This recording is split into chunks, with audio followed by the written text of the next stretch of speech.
মূলত আজকে আমরা সবসময়ের জন্যই যে কাজটি করি হচ্ছে বিগত 5 তারিখের পরে থেকে যে আমাদের আইন শৃঙ্খলা পরিস্থিতির একটু অবনতি হয়েছিল, সেই প্রেক্ষিতে হচ্ছে আমরা জেলা প্রশাসন, উপজেলা প্রশাসন, নৌবাহিনীকে সাথে নিয়ে আমরা কিন্তু নিয়মিত টহল অব্যাহত রেখেছিলাম।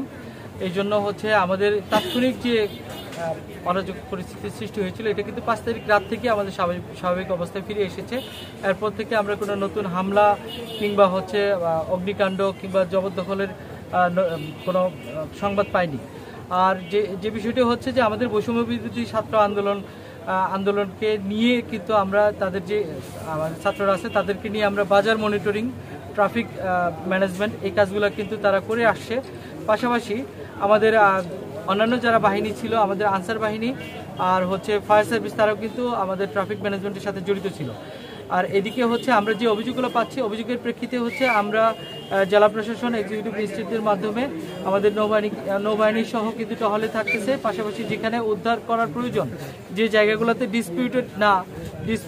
ডিসপিউটগুলো আমরা অভিযোগ আকারে নিচ্ছি, অভিযোগ নিয়ে হচ্ছে পরবর্তীতে সেটেল করার চেষ্টা করছি। আর যেগুলো তাৎক্ষণিকভাবে সমাধানযোগ্য সেগুলো কিন্তু আমরা নৌবাহিনী এবং হচ্ছে স্থানীয় জনতা বা আমাদের ছাত্র জনতা যারা আছে তাদেরকে নিয়ে কিন্তু ওই জায়গাগুলোতে আমরা তাৎক্ষণিক সমাধান দিচ্ছি। দ্রব্যমূল্য নিয়ে আসলে হচ্ছে আমাদের দীর্ঘদিনেরই একটি অভিযোগ ছিল। আমাদের দ্রব্যমূল্য নিয়ন্ত্রণের জন্য যে আমাদের এক্সিস্টিং আইনগতভাবে যে টুলসগুলো আছে, এই টুলসগুলো যেন আমরা অ্যাক্টিভেট করি, আমাদের নিয়মিত বাজার মনিটরিং যেন অব্যাহত রাখি।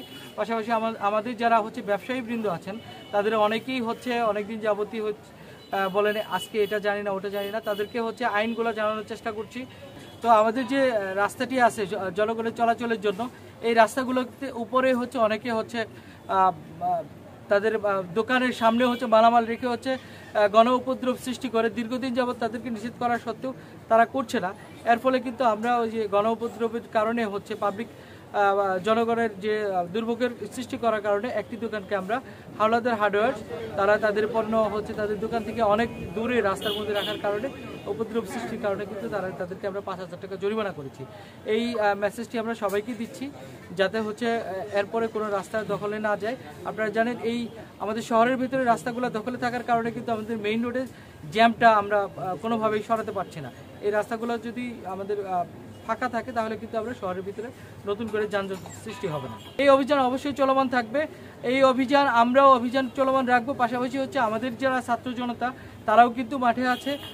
এর বাইরেও যারা কনজিউমার বা ভোক্তা, নিয়মিত ভোক্তা, তারা যদি কোনো স্পেসিফিক অভিযোগ করে আমাদের কাছে যে এখানে দাম বৃদ্ধি হচ্ছে কিংবা খাবারের অনেক সময় দেখা যায় খাবারের কোয়ালিটি নিয়েও প্রশ্ন থাকে অনেক জায়গায়, যে আমাদের বিশেষ করে বেকারি যেগুলো আছে, হোটেল আছে, সেখানে যদি মান নিয়ে প্রশ্ন থাকে, সেই মানের যদি কোনো ডিটেরিয়েট হয় তাহলে সাথে সাথে আমরা আমাদের জেলা প্রশাসনের এক্সিকিউটিভ ম্যাজিস্ট্রেট এবং আইন প্রয়োগকারী সংস্থাকে নিয়ে কিন্তু আমরা সেখানে অভিযান করব এবং হচ্ছে জরিমানা করব।